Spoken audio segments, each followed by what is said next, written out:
Como a maioria de vocês já deve saber, a definição de esquerda e direita surge no momento da Revolução Francesa, começando em 1789 na Assembleia dos Estados Gerais. Allons enfants de la patrie, le jour de gloire est arrivé.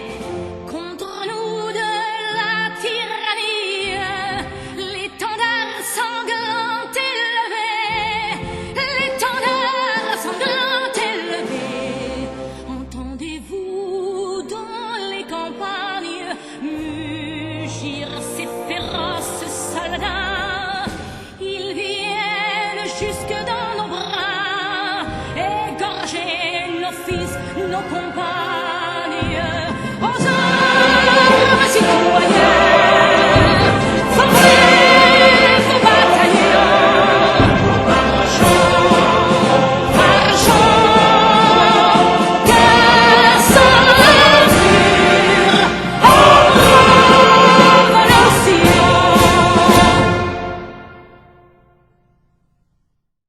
Durante este debate na Assembleia, uma parte dos deputados ficou do lado direito da Assembleia.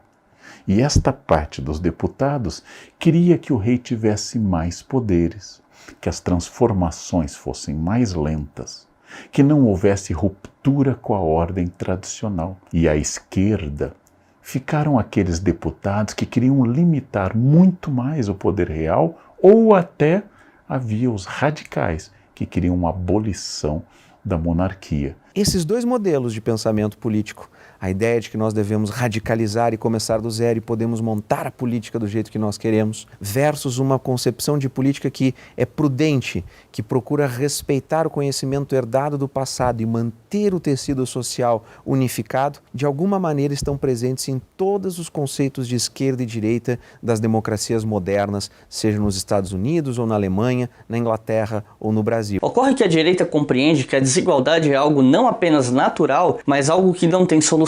Logo, ao invés de tentar forçar uma igualdade que não poderia ser atingida, e aqui eu falo tanto de igualdade de oportunidades quanto da igualdade absoluta, seria melhor para a sociedade aceitar a desigualdade e tentar buscar uma sociedade mais eficiente. Enquanto a direita luta para assegurar a ordem, a esquerda é aquela que, pautando-se no ideal de justiça, estaria disposta a arriscar a manutenção da ordem. Para a esquerda, a liberdade de escolha pressupõe que todos tenham as mesmas oportunidades ou o máximo de igualdade possível no ponto de largada. A direita luta para manter a tradição, enquanto a esquerda luta para romper com os privilégios de classe e de raça. Ou seja, na economia, o objetivo da direita é a eficiência e os melhores resultados possíveis, entendendo que a desigualdade é natural e que, se for para tentar corrigir as distorções sociais, que isso não seja feito pelo Estado. Na economia, o objetivo da esquerda é corrigir as distorções sociais e buscar o máximo possível de igualdade, seja na vida das pessoas, seja nas oportunidades de elas subirem na vida e exercer suas potencialidades. O que eu falei até agora coloca a questão da direita e da esquerda em um panorama horizontal. No entanto, a coisa fica mais complexa quando separamos as questões econômicas das sociais. Os liberais americanos, na verdade, eles são um pessoal mais voltado para a esquerda, eles não são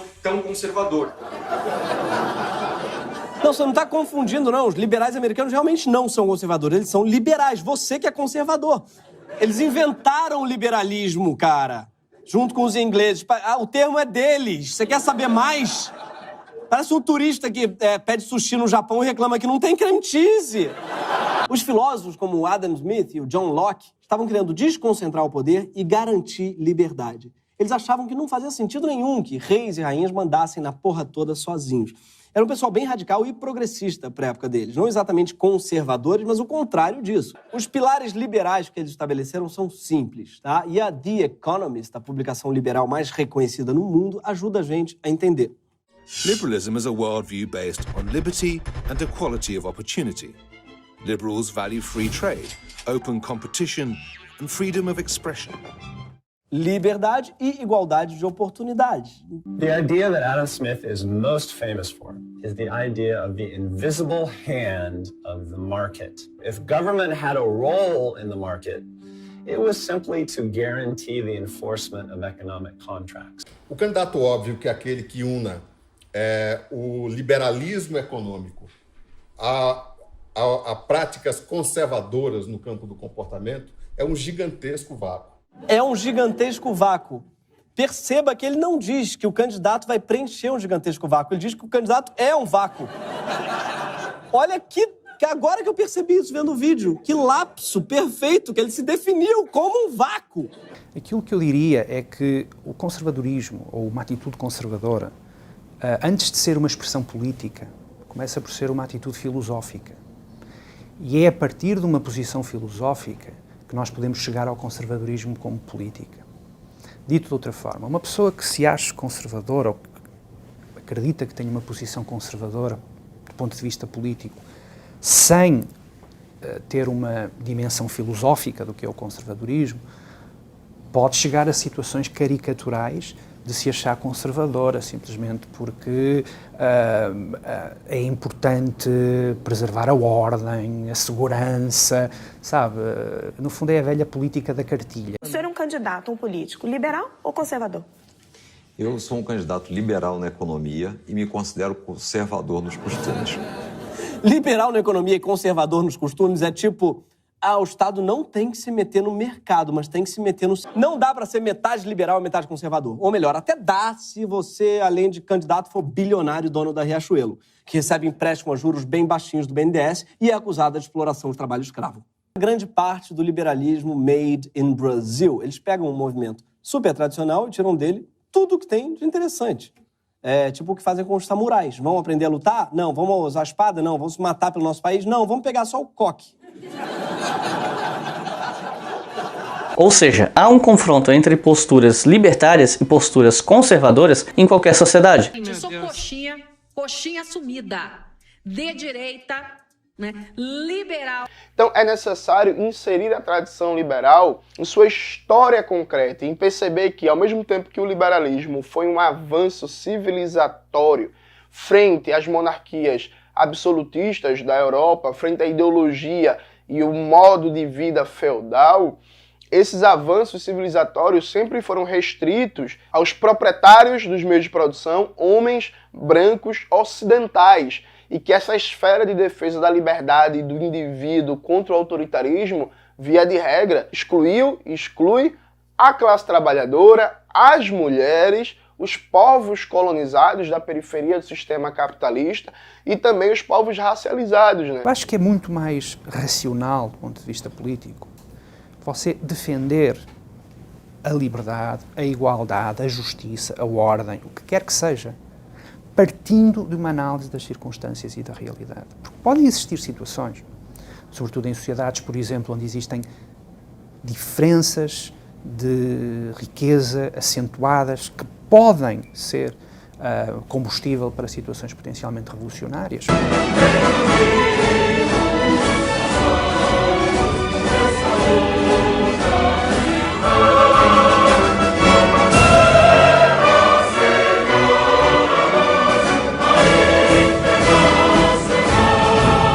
Pode haver situações em que a igualdade é o valor mais importante. E podem existir situações em que a liberdade é o valor mais importante. Em que uma sociedade encontra-se de tal forma estatizada que aquilo que é recomendável é que essa sociedade se liberalize e que promova certas liberdades. O fato é que hoje no Brasil a gente vive a realidade que os liberais de verdade combatiam. Concentração econômica e de poder, privilégios hereditários e dinastias familiares. Nenhum desses liberais falsos realmente se dedica a desconcentrar poder e riqueza e promover a liberdade. Pior, muitos deles chamam de comunistas as pessoas que defendem impostos sobre herança para garantir igualdade de oportunidade. Eles querem mandar para Cuba quem quer mais direitos para amar e ser dono do próprio corpo, inclusive do próprio útero e do próprio... I'm a failure. No, John, you're not. I am. I couldn't get any of them. I couldn't get a single one of them to come back with me. E o adversário do conservadorismo, na minha concepção, e é uma pergunta que eu te faço, seriam aqueles que propõem uma mudança absoluta na sociedade, seja apontando para o futuro, que um momento que nunca existiu, a revolução, os revolucionários, ou um passado sempre idealizado, que seriam os reacionários. É isso, o adversário do conservador, então, é aquele que propõe uma mudança absoluta da sociedade, um reacionário ou revolucionário? Eu diria que o primeiro adversário de um conservador tende a ser todo o tipo de pensamento radical. E o pensamento radical define-se pela ambição de pretender transformar radicalmente o presente rumo ao futuro, como acontece com os revolucionários, ou rumo ao passado, como acontece com os reacionários, que não são mais do que revolucionários do avesso. Ou seja, a escravatura era uma tradição. No limite, podemos até dizer que a escravatura era uma tradição útil, desde logo para uma sociedade escravocrata, mas não era uma tradição benigna. Ou seja, não era uma tradição que respeitava a dignidade da natureza humana. E, nesse sentido, não há nenhum motivo para conservar essa tradição. E, portanto, a posição conservadora tenderá a olhar para as tradições que merecem ser preservadas, mas, por outro lado, a reformar aquilo que não funciona. Porque a única forma de se garantir a sobrevivência de uma sociedade passa precisamente por atividades de reforma quando essa sociedade precisa de ser reformada. E, de certa forma, fantasiar é uma das atividades mais belas e profundas que os seres humanos podem entregar. Isso funciona na literatura, na arte, na música, na filosofia até. Não funciona em política. E aí descobriu com qual dessas linhas ideológicas você tem mais afinidade?